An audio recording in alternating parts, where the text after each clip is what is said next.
Bismillahirrahmanirrahim. Assalamualaikum warahmatullahi wabarakatuh. Salam dan bahagia.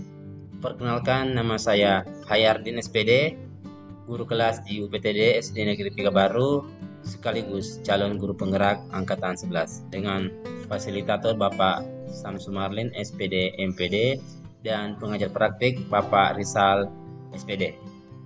Pada kesempatan kali ini, saya akan menjabarkan tugas refleksi diri modul 1.1 mengenai ilustrasi diri sebagai pembelajar, sekaligus pembelajar yang dapat menginternalisasi gagasan Ki Hajar Dewantara. Pertanyaan pemantik yang pertama yaitu, apa intisari pemikiran Ki Hajar Dewantara tentang pendidikan? Nah, asas pendidikan menuntun. Ki Hajar Dewantara membedakan antara kata pendidikan dan pengajaran. Ki Hajar Dewantara menggambarkan pengajaran sebagai bagian dari pendidikan. Pengajaran adalah proses pendidikan yang memberikan pengetahuan atau manfaat untuk keterampilan hidup fisik dan mental anak-anak. Sedangkan pendidikan sebagai pedoman bagi semua kekuatan alam atau kodrat manusia yang dimiliki anak-anak agar mereka dapat mencapai tingkat keamanan dan kesejahteraan yang setinggi-tingginya, yaitu sebagai manusia dan anggota masyarakat. Pendidikan adalah tempat persemaian benih-benih kebudayaan dalam masyarakat. Ki Hajar Dewantara memiliki keyakinan bahwa untuk menciptakan manusia Indonesia yang beradab, maka pendidikan menjadi salah satu kunci utama untuk mencapainya. Pendidikan dapat menjadi ruang berlatih dan bertumbuhnya nilai-nilai kemanusiaan yang dapat diteruskan atau diwariskan. Ki Hajar Dewantara mengarahkan perilaku belajar dan watak peserta didik di sekolah dengan menitik beratkan pada peran pendidik. Pendidik ini diibaratkan seperti petani atau tukang kebun, dan siswa adalah benih tanaman yang ditabur petani atau guru di lahan sekolah. Setiap bibit tanaman atau siswa ditanam dan dirawat secara berbeda.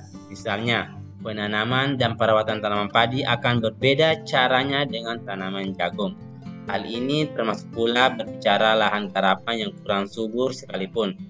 Artinya, guru sebagai seorang pemimpin pembelajaran yang menuntun sangat esensial perannya di kelas, di mana peran pendidik ini ialah memberikan bimbingan dalam menentukan arah perkembangan anak. Dia harus memastikan bahwa anak-anak berada di jalan yang benar, tidak tersesat, dan bahkan tidak membahayakan bagi diri mereka sendiri. Proses menuntun ini berpedoman pada semboyan I Ngarso Suntolodo, yaitu guru sebagai teladan dan pemberi contoh. Ada pula Ing Madyo Mangunkarso, yakni guru sebagai pembangun semangat dan asa peserta didik. Dan Tutwuri Handayani ialah guru sebagai pendorong dari proses pendidikan peserta didik. Kemudian kodrat dan budi pekerti anak. Ki Hajar Dewantara mendeskripsikan dasar pendidikan berhubungan kodrat kemerdekaan anak, yaitu kodrat alam dan kodrat zamannya. Kodrat alam yaitu terkait dengan potensi atau bakat yang mereka miliki, ras dan atau suku tempat mereka berasal, hingga karakteristik lingkungan budaya daerah mereka. Kodrat alam ialah keadaan yang karena sifat dan bentuk lingkungan di mana mereka berada. Kemudian menurut Ki Hajar Dewantara, kodrat zaman ialah berbicara era yang dijalani anak, sehingga edukasi di masanya menekankan pada kemampuan peserta didik yang memiliki isi atau keterampilan sesuai zamannya. Dalam ihwal kodrat zaman ini, pendidik diharapkan mampu menuntun anak untuk menyesuaikan diri atau irama dengan zaman dan tetap menjaga harkat dan martabat kodrat alam bangsanya. Artinya, cara mengajar, cara belajar, serta interaksi antar peserta didik dan guru memiliki adaptasi akan dinamika zaman.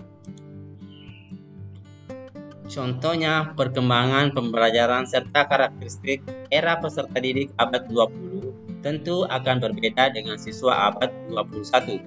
sehingga guru dalam hal ini wajib mempunyai kemampuan mengelola diri sesuai perkembangan zaman anak didiknya, termasuk menyesuaikan konten dan media pembelajaran yang kekinian agar disukai peserta didik.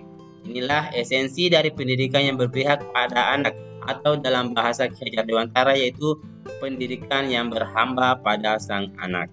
Artinya, untuk menggapai muara pendidikan yang sukses, seorang guru harus paham betul fase perkembangan anak sehingga mereka bisa memaksimalkan pertumbuhan anak dengan caranya masing-masing. Hal ini tak lepas juga dari hal kodrat bermain anak. Permainan adalah bagian pembelajaran di sekolah. Oleh sebab itu, konsep bermain sambil belajar harus diilhami oleh para pendidik sebagai bagian dari alur pendidikan anak. Karena hal inilah yang akan mempermudah guru dalam mentransfer ilmu pengetahuannya, termasuk pula mewariskan budi pekerti yang baik kepada si anak. Dalam kesempurnaan dan menciptakan pribadi yang baik, tentu saja peran pendidik di sekolah mungkin bukan yang terpenting. Ki Hajar Dewantara menjelaskan bahwa keluarga sebenarnya adalah tempat yang paling penting, bahkan terbaik untuk membentuk jiwa sosial dan karakter anak.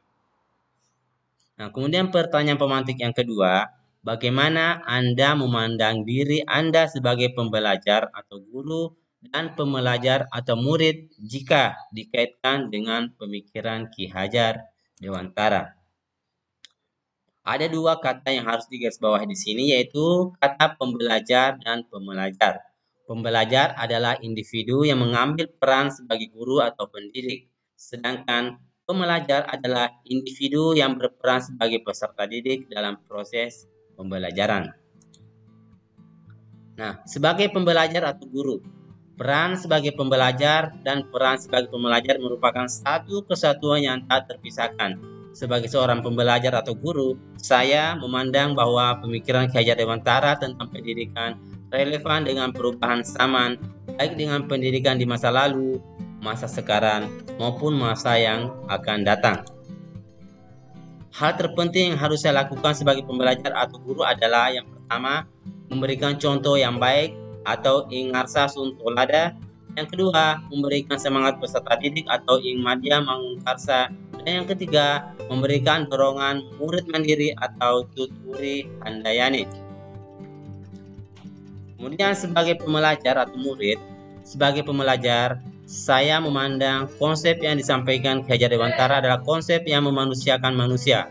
Pendidikan yang berpihak pada anak, menjadikan peserta didik sebagai subjek dalam pembelajaran, bukan sebagai objek pembelajaran. Guru dan murid harus belajar sepanjang hayat, mengikuti perkembangan zaman, dimanapun dan dengan siapapun untuk memperkuat kodrat yang diberikan guna mencapai kebahagiaan dan keselamatan. Demikian, semoga video ini bisa menginspirasi. Akhir kata, semoga tergerak, lekas bergerak, dan mari menggerakkan. Terima kasih. Salam guru penggerak. Guru bergerak, Indonesia maju. Assalamualaikum warahmatullahi wabarakatuh.